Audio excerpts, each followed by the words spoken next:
Siamo nel giardino di Palazzo Soranzo Cappello in Rio Marin, a Venezia, che oggi ospita la Soprintendenza Archeologia, Belle Arti e Paesaggio per l'area metropolitana di Venezia e per le province di Belluno, Padova e Treviso. La costruzione del palazzo Soranzo Cappello si può far risalire alla fine del Cinquecento ad opera della famiglia Bragadin.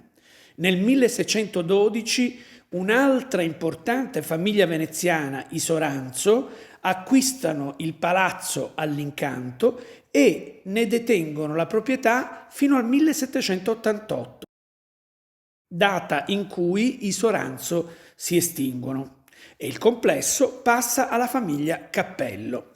Vi è ancora un altro passaggio di proprietà dai Cappello ai Cavalli e alla famiglia di Trento, che avrà la proprietà del complesso fino al 1989, quando il Ministero per i beni e le attività culturali lo acquisisce con il diritto di prelazione.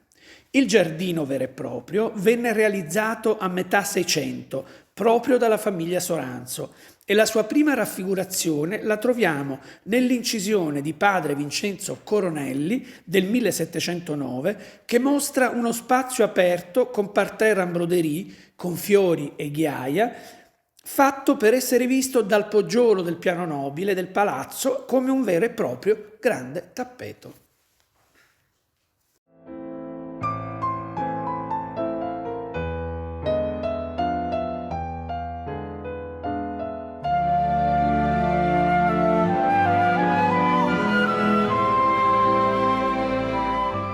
Il giardino presenta la tradizionale organizzazione dei giardini di palazzo veneziani, con una corte, in questo caso ornata da 12 sculture seicentesche raffiguranti i 12 Cesari, divisa dal giardino vero e proprio da un diaframma con due grandi gruppi scultorei di Giovanni Bonazza raffiguranti Ercole e Deianira ed Ercole e Anteo.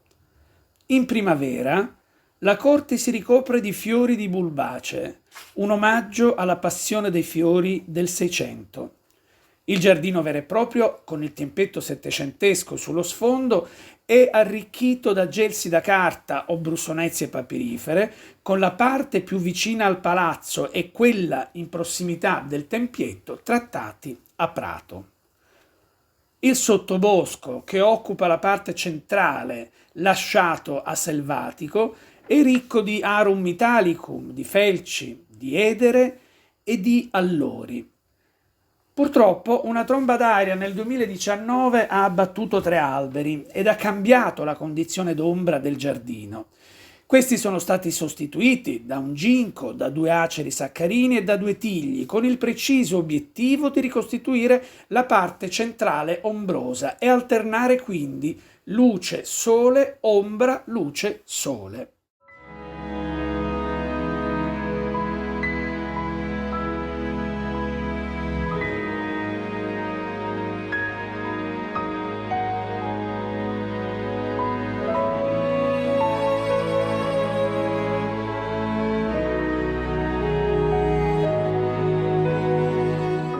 Una delle particolarità di questo giardino è quella di aver conservato l'organizzazione storica degli spazi e in particolare di avere ancora oggi un frutteto e una pergola collegati attraverso una porta direttamente al giardino.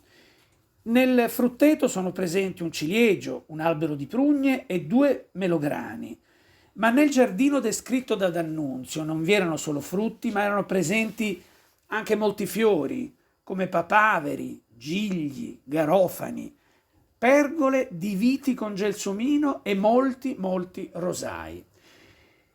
Questi fiori sono tornati nel restauro, sono stati reinseriti e oggi sono in parte utilizzati per coprire i muri d'ambito sia nel giardino che nel frutteto. Insieme ai fiori sono tornati i vasi di agrumi, sempre presenti nei giardini di Venezia e del Veneto, molto amati sia per la loro bellezza, sia per avere al tempo stesso, sulla stessa pianta, i fiori, i frutti maturi e i frutti acerbi.